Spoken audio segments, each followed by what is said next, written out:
नमस्कार, मैं रत्ना साहू, व्याख्याता, शासकीय उच्चतर माध्यमिक शाला कैंपर। सहायक सामग्री TLM, टीचिंग लर्निंग मटेरियल। जब हम टीचिंग लर्निंग मटेरियल की बात करते हैं तो निश्चित तौर से यह शिक्षण का अभिन्न अंग है। इसके बिना शिक्षक को सरलीकृत करना, उसके अवलोकन सिद्धांत को समझा पाना बहुत कठिन होता है। मैंने पर्यावरण को समझाने के लिए कुछ टीचिंग एड्स बनाए हैं जिसे मैं आपको बताना चाह रही हूँ। यदि मैं पर्यावरण की बात करूँ तो सबसे पहले पर्यावरण में इकोसिस्टम की बात आती है। यदि मैं इकोसिस्टम या परितंत्र को समझाऊँ तो परितंत्र में ये बहुत सारे अंग होते हैं। या जैविक घटक की बात कर लो या अजैविक घटक की बात कर लो। यदि हम जैविक घटक की बात करें, इस जैविक घटक में छोटे से छोटा माइक्रो ऑर्गेनिज्म अपना महत्व रखता है, और बड़े से बड़ा पौधा की भी बात करें उसका अपना महत्व होता है। तो उसमें बच्चों को रुचि के साथ जुड़ सकें और बच्चे उसकी उपयोगिता, महत्व को समझें, जो हमारे पर्यावरण के लिए बहुत आवश्यक है। यदि मैं बात करूं, मैंने नेचर किट बनाए हैं। इस नेचर किट में सबसे पहले मैं आपको बताऊंगी क्लाइमोमीटर, और क्लाइमोमीटर की सहायता से हम जो है पेड़ की शाखा, कितनी चौड़ी शाखा है इसको हम गणना करते हैं।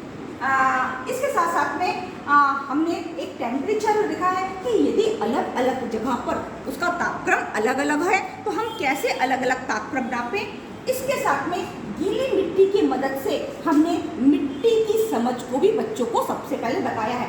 कौन सी मिट्टी रेतीली है, कौन सी आपकी दोमट है, कौन सी मिट्टी चिकनी है, कौन सी मिट्टी आपकी धारीदार दोमट है या हल्की चिकनी है, इसको भी बताने का प्रयास किया है। ये स्केल है। स्केल का उपयोग जो हम करते हैं पेड़ की लंबाई नापने के लिए। पेड़ की लंबाई नापने के लिए हम कैसे इसमें नापा जाए, पेड़ के कितना लंबा है, इसका एक कैलकुलेशन होता है। इस कैलकुलेशन की सहायता से हम पेड़ की लंबाई या ऊंचाई को नापते हैं। इसके साथ साथ में ये मैंने मस्कीटो नेट का उपयोग किया है, और मस्कीटो नेट को पुराने बैडमिंटन में लगाकर हम छोटे छोटे जो फ्लाई हैं, उड़ने वाले कीड़े मकोड़े हैं, उनको पकड़कर हम परितंत्र को बनाने में सहयोग करते हैं बच्चों को। हमने छोटे छोटे पौधों को हमने लेकर इसमें एक्वेरियम बनाना, एक्वेरियम का महत्व, एक्वाफोनिक की बात करते हैं, और छोटे उस पर जड़ की पौधे के विकास के लिए, वृद्धि के लिए मिट्टी की आवश्यकता नहीं है। बिना मिट्टी के हम यहाँ पर खनिज लवण देकर पौधों को विकसित करने की भी बात एक्वाफोनिक की मदद से समझाने का प्रयास करता है। हमने जैविक और अजैविक घटकों की जब हम बात करते हैं तो उनका एक संकलन करना भी बहुत आवश्यक होता है। इसके लिए हमने एक हार्बेरियम प्रेस अभी तैयार किया है, और इस हार्बेरियम प्रेस की मदद से हम जो भी पत्तियां हैं या छोटे छोटे कीड़े मकोड़े हैं उनको हम रखते हैं हार्बेरियम। हार्बेरियम में हम बहुत सारे प्रकार की पत्तियों का कलेक्शन करते हैं। फिर मैं बात करूं कि यहाँ पर प्रकृति में हम राज्य के पक्षियों, ये पक्षियों का आकार वाला चित्र है जिसमें हम बताते हैं कि अलग अलग राज्यों में राज्य पक्षी कौन कौन सा है। इसको पहचान करने के लिए बच्चों के ज्ञान के अभिवर्धन के लिए हम इसका उपयोग करते हैं।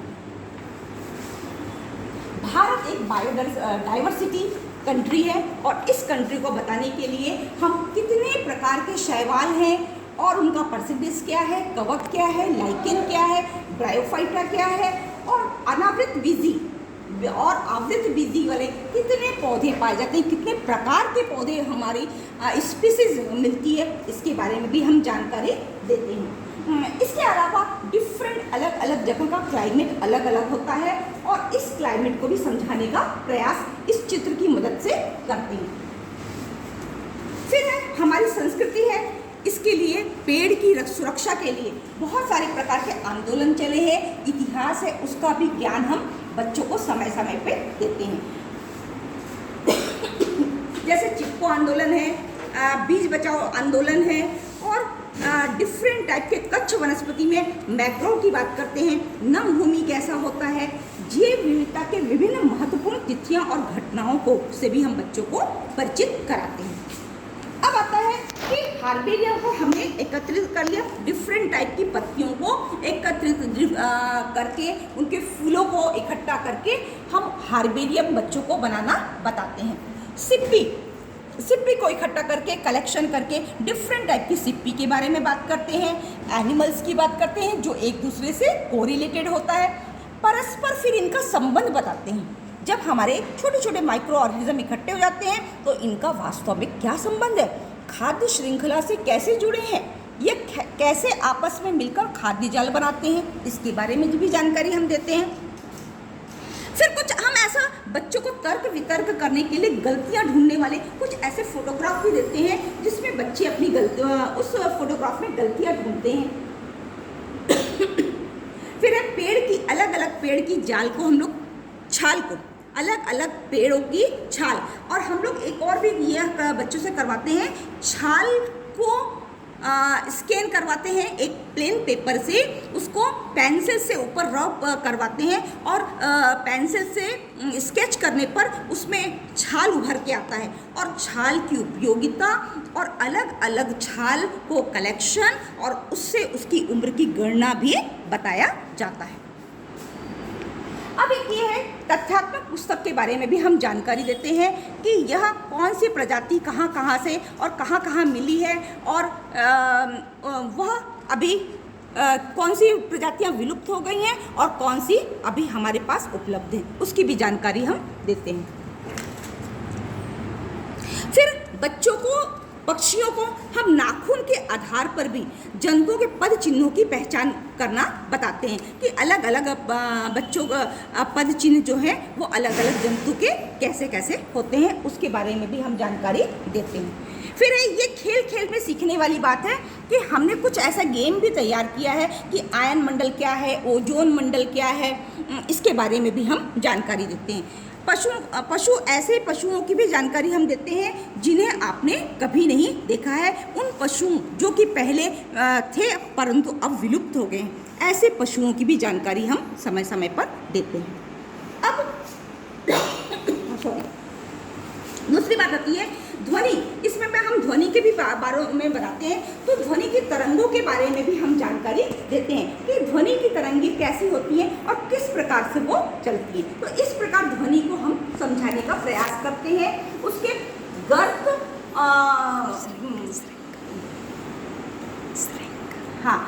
गर्त के बारे में हम जानकारी देते हैं और श्रृंग और गर्त के बारे में भी हम उसको बताते हैं। इसके साथ में ही बच्चों को हम आँखों में पट्टी बांध करके अलग अलग आवाज़ निकालना, अलग अलग यदि हम धातु की आवाज़ निकालते हैं तो अलग आवाज़ आता है और यदि हम लकड़ी से निकालते हैं तो उसकी आवाज़ अलग आती है। तो ये ऐसा क्यों होता है, इसको समझाने के लिए हम प्रबलता, ध्वनि की प्रबलता और ध्वनि का कंपन कैसे काम करता है, कंपन क्या होता है, इसके बारे में भी हम बच्चों को जानकारी देते हैं।